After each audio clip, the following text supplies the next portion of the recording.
Muito obrigado mesmo por ter atendido o nosso convite nesse Só Vale a Verdade. Eu pergunto uma primeira questão ao senhor. Ser ex-presidente da República é difícil porque o senhor foi vice-presidente, presidente e agora vive uma nova etapa da sua vida política. É difícil? Olha, primeiro, gratíssimo pelo convite, uma oportunidade nesse diálogo em que só se pode dizer verdade, nada mais do que a verdade, né? Primeiro ponto. O segundo ponto, você sabe, Vila, eu fui um presidente da República muito impopular. E é interessante, há pouco tempo, ainda hoje, eu fazia encerramento de um congresso de direito constitucional e eu dizia que foi aquela impopularidade que me permitiu fazer as coisas que eu fiz no governo. Porque você mexer em certos temas, por exemplo, direito de trabalho, previdência social, teto de gastos públicos, recuperação de estatais, é vespeiro, né? Mas eu consegui fazer porque era impopular, ou seja, não tinha como objetivo a reeleição. Quem faz a reeleição, quem entra no governo, sempre está pensando no futuro e não mexe, vou repetir a expressão, em certos vesperos, né? Então, digo eu fui um presidente muito impopular e interessante, isso foi útil para mim. Aliás, eu devo até dizer que numa primeira reunião do Conselho de Desenvolvimento Econômico e Social, um dos integrantes pediu a palavra e disse: presidente, aproveite a sua impopularidade e faça o que o Brasil precisa. Né? E interessante, sem embargo de ter sido um presidente muito impopular, eu me tornei um ex-presidente popularíssimo. A verdade é que hoje há um reconhecimento muito grande daquilo que nós fazemos, até agradeço as suas palavras inaugurais, né? Porque é exatamente isso, as pessoas tinham uma certa visão do governo e ao depois, quando eu saí do governo, verificaram que nós fizemos muita coisa naquele período e com muita tranquilidade, coisa que, com toda franqueza, hoje inexiste um pouco, né? Hoje existe uma certa intranquilidade. Naquele período meu, talvez no meu estilo, né? Eu tentava pacificar as relações políticas, institucionais, sociais, né? O que eu acho importante para o país. O senhor falou em reeleição, agora voltou a discussão na Comissão de Constituição e Justiça do Senado, foi aprovado o fim da reeleição. Claro que isso tem um longo trâmite legislativo. O senhor é a favor da reeleição? Hoje eu sou contra, viu? Eu sou contra pela razão que eu acabei de mencionar, porque você sabe quando alguém chega lá com vistas à reeleição, ele diz, bom, eu vou me preservar aqui no mandato, não vou mexer em certos temas polêmicos que posso perder votos. E daí isto prejudica, convenhamos, a própria governabilidade. Você veja, quando foi dito isso a mim, aproveite a sua impopularidade, a tradução que eu fiz é o seguinte: olha aqui, Temer, como você não está pensando em reeleição, faça o que o Brasil precisa. Né? Então hoje, eu francamente sou contra a reeleição, acho que deve-se aumentar o prazo presidencial, embora eu tenha uma tese que não é exatamente o presidencialismo, mas é um outro sistema, o semipresidencialismo, né? Mas eu acho que a manter o presidencialismo é preciso aumentar o prazo de mandato, 4 anos acho que é pouco, 5 ou 6 anos, e naturalmente eliminar a hipótese da reeleição. Aí tem duas questões que eu queria aproveitar e conversar com o senhor. Primeiro, essa discussão atual fala em mandato de 5 anos. Nós tivemos, pela Constituição de 1946, um mandato de 5 anos.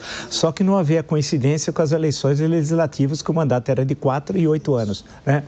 O senhor é a favor, então, do mandato nesse sistema de 5 anos, ou de 6 anos, ou de 4? 5. 5 anos. 5 é o ideal, né? 6 é um pouco alongado demais, né? Sim, talvez 5 anos seja o ideal. Sim. Porque no governo é assim, viu, Vila? O primeiro ano é um ano quase de ajustamentos, né? Onde Sim. você tem que fazer aquilo que seja possível. Sim. E, portanto, depois você tem mais 4 anos pela frente para consolidar aquilo que se realizou no primeiro ano e meio de governo. Então, acho que o prazo de 5 anos é um prazo ideal. Não tenho dúvida disso. O senhor fez menção a um ponto aí de passagem que me parece de suma importância. Quando se discute que o sistema político brasileiro precisa ser reformado, se fala de muita coisa, inclusive nessa própria proposta de emenda constitucional. Mas não se fala numa questão que, para mim, é a central principal delas, que é se nós devemos manter o presidencialismo como vivemos, se teremos um parlamentarismo puro como vivemos no Império Peronomútil, em certo momento um parlamentarismo de improviso entre 1961 e 1963, naqueles momentos. Houve a tentativa da Constituinte, de um parlamentarismo puro, ou um semipresidencialismo com modelo francês, originalmente da Constituição de 1958, lá com Michel Debré, né? ou a experiência portuguesa, que tem algumas distinções em relação à França. Eu vi que o senhor é defensor do semipresidencialismo. No que consiste o semipresidencialismo e por que, presidente, ele é melhor, numa linguagem mais vulgar, por que ele é melhor do que o sistema que nós vivemos? Eu acho o seguinte, Vila, que interessante. Quando eu estava na faculdade, meu professor de filosofia e direito era o Miguel Reale, pai, né? Sim. E ele tinha a teoria do chamado ato, valor e norma. E há certos atos que vão sendo valorizados de uma tal maneira que, num determinado momento, se transformam em lei, se transformam em norma. E eu acho que no presente momento, isto até se iniciou, creio eu, no meu governo. Porque no meu governo, e eu não fiz isso por conta própria, eu fiz isso porque a Constituição determina. Eu trouxe o Congresso para governar comigo, o que me ajudou muitíssimo. Eu tinha passado 6 mandatos lá na Câmara dos Deputados, presidente da Câmara várias vezes. Isso facilitava o meu diálogo com o Congresso. E é interessante, as pessoas aqui no Brasil, como nós temos sempre uma visão muito centralizadora, achando que o presidente pode tudo, e não pode, só pode se tiver apoio do Congresso Nacional. E faço aqui exemplos, né? Você, presidente da República, você manda projetos de lei, projetos de emenda, precisa vê-las aprovadas. Você edita medidas provisórias, precisa vê-las convertidas em lei. Você veta, precisa ver se mantém o veto. Então, quem governa o país, na verdade, não é apenas o presidente, é o executivo mais o legislativo. Por que eu digo, por que eu falei em ato, valor e norma? Porque você veja, nos dias atuais, eu constato apenas isto, né? O orçamento não só é aprovado pelo parlamento, como praticamente com as tais emendas impositivas, emendas de relator, emendas de comissão, emendas de bancada e outras tantas emendas, o Congresso hoje praticamente domina a peça orçamentária. Primeiro ponto. Segundo ponto, eu verifiquei em vários instantes que os presidentes, o Lira e o Pacheco, em alguns momentos, eles chamavam setores da nacionalidade para fazer grandes acordos. No exemplo dos planos de saúde, que num dado momento foram chamados para fazer um grande acordo nacional. É tipicamente uma função executiva. Primeiro ponto.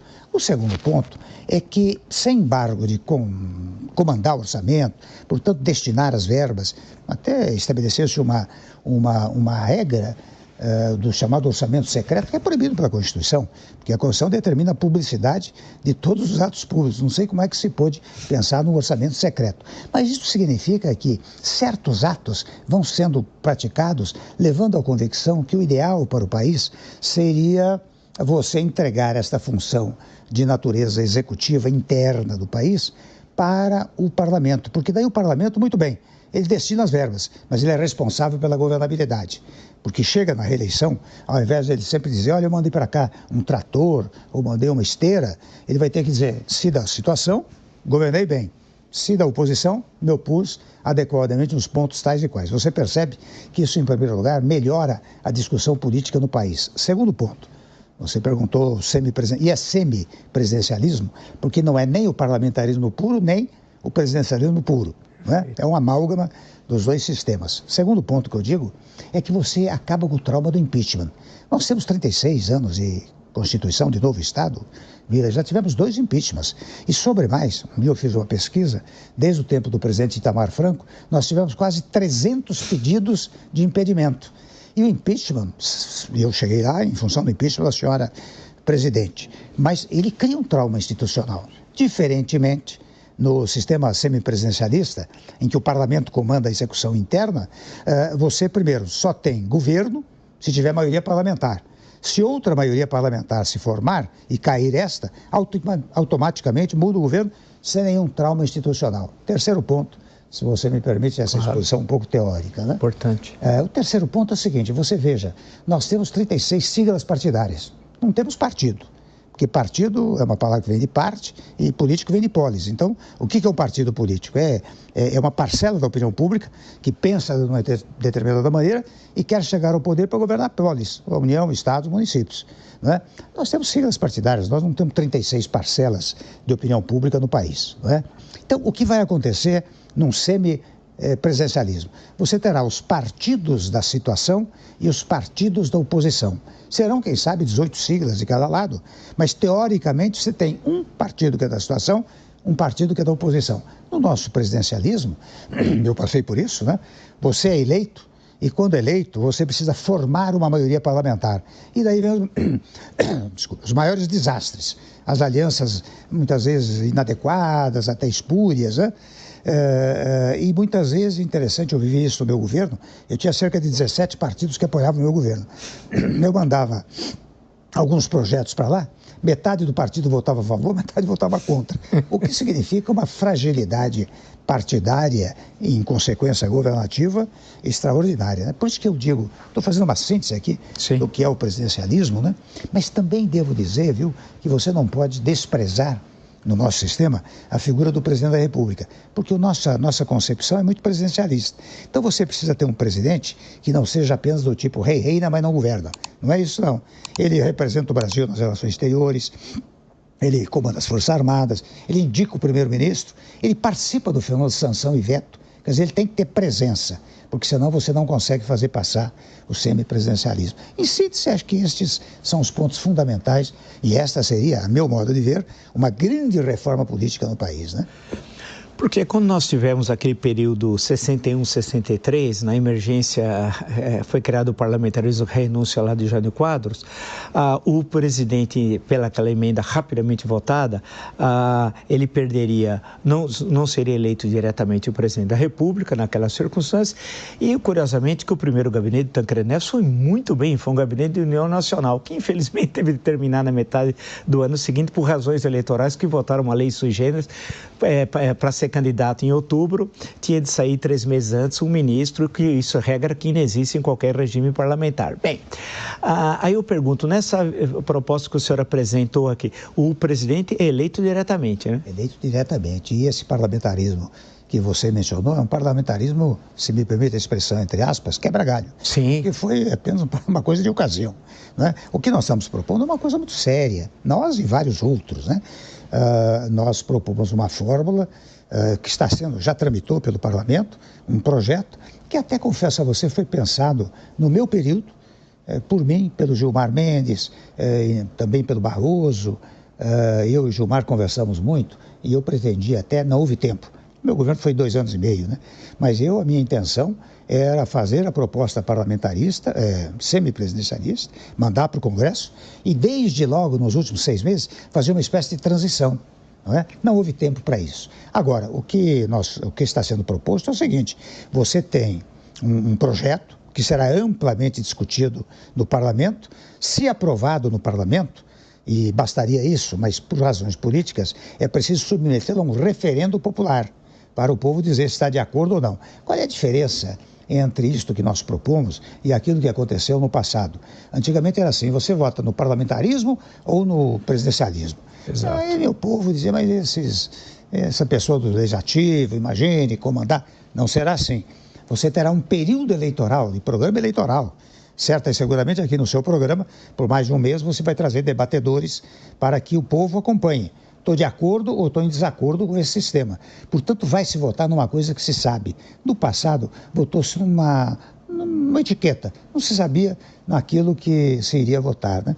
Eu tenho a impressão, Vila, que seria útil para o país. Seria uma modificação, convenhamos, bastante radical, mas que dá a responsabilidade ao legislativo. O legislativo não vai usar as verbas sem responder pelo que faz, mas vai usar as verbas e respondendo, sendo governo ou sendo oposição. Isso é muito interessante, porque o senhor fez referência aos episódios de 61, porque o projeto que tiraram do fundo da gaveta era de um deputado seríssimo, Raul Pila, do Partido Libertador, que queria um parlamentarismo sério, mas infelizmente não foi o que ocorreu. É uma coisa de ocasião, né? Foi aquela solução de ocasião. Aí o senhor citou, entre outros, o Gilmar Mendes, eu lembrei do Supremo. É inevitável, porque hoje qualquer assunto passa num cafezinho, no restaurante, o Supremo é assunto. E o senhor designou um ministro que hoje é considerado considerado isso muito polêmico. Acho que o senhor nunca imaginaria que a designação do ministro Alexandre de Moraes o transformaria hoje quase que numa maior referência nacional, porque todo mundo fala para o bem ou para o mal. Ele era secretário de Segurança aqui em São Paulo, vamos lembrar, já tinha uma carreira no Ministério Público muito importante, foi depois ministro da Justiça do seu governo e foi indicado pelo senhor para o Supremo Tribunal Federal. O senhor se arrependeu? O senhor está satisfeito com a atuação dele? O senhor tem orgulho? Como é que o senhor vê hoje, não só como alguém que indicou, mas como um jurista acompanhando essas polêmicas fundamentalmente sobre a Constituição? Não me arrependi, viu, Vila? Você sabe que ao indicar o Alexandre para lá, eu já o conhecia como constitucionalista. Não era nem como secretário da Segurança, nem como promotor, procurador de Justiça, e igualmente como ministro do meu governo, onde fez um belíssimo trabalho. Mas eu o conhecia como constitucionalista, um jurista de mão sobre mão.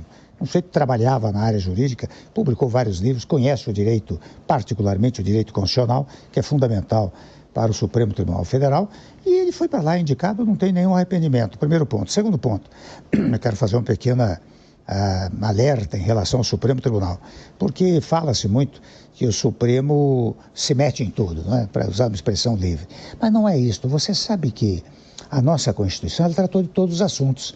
Em regra, as Constituições tratam da separação de poderes, da estrutura do Estado, dos direitos individuais, não é? De um ou outro tema. A nossa Constituição percorreu todos os temas: saúde, educação, cultura, família, ordem social, direitos dos trabalhadores, estão lá no artigo 7º da Constituição, coisa jamais vista, porque tudo isso era reservado à legislação ordinária. Então, o que acontece? Todos os temas transformaram-se em temas constitucionais. E por se transformarem em temas constitucionais, são levados a todo momento para o Supremo Tribunal Federal. Primeiro ponto. Segundo ponto, também criaram-se, no passado, havia uma chamada ação direta de inconstitucionalidade. Esta Constituição, ao lado dela, trouxe a ação direta de declaração de constitucionalidade, a arguição de descumprimento de preceito fundamental, que é quando a ofensa aos princípios constitucionais, o controle da inconstitucionalidade por omissão, que é entregue a determinadas figuras, mas é entregue a mim, por exemplo, cidadão comum, por meio do mandado de injunção. Se eu perceber que a tardança na regulamentação do dispositivo constitucional me impede de desfrutar um determinado direito, eu posso ir com o mandado de injunção. Por que é que eu estou dizendo isso? Tudo isso vai parar no Supremo Tribunal Federal. E o Alexandre, na verdade, ele teve uma coragem jurídica e até pessoal, num dado momento da história do Brasil, não é? Eu acho que até ele garantiu as eleições no nosso país, ele e o Supremo, não é? Primeiro ponto. Segundo ponto, a crítica que se faz não é em relação a eventuais punições que tenham se dado em função do tal 8 de janeiro, não é? A crítica que se faz é da dosagem da pena. As penas foram elevadas. E até recentemente, dando uma entrevista, eu disse, depois recebi alguns telefonemas de gente graduada, né, do próprio Judiciário, dizendo o seguinte: olha, ao invés de ter uma anistia lá pelo Congresso, isso pode criar um mal-estar entre os poderes, o Congresso e o Supremo. O ideal dos ideais é que o próprio Supremo Tribunal Federal fizesse uma redosagem dessas penas. Basta provocá-lo e que isto pode ocorrer. E eu percebi que isso caiu muito bem, sabe? Eu verifico gente que está dizendo que o Supremo poderia rever isso. Foi condenado a 14, se cumpriu 2, já tem direito a condicional. Ele liquida esse assunto pelo próprio Supremo Tribunal Federal. Então, digo eu não me arrependo, o Alexandre faz um belíssimo trabalho, é polêmico, não há dúvida, até porque ele entra em polêmicas internacionais, né? Então, é polêmico, mas é o estilo dele, né? É o estilo dele. Agora, ele é um legalista, ele não é um sujeito, digamos, radical, que aparece na divulgação que ele radicalizou posições, mas eu o conheço muito bem há muito tempo. Ele é um sujeito discretíssimo, não tem essa radicalização que se atribui a ele, né?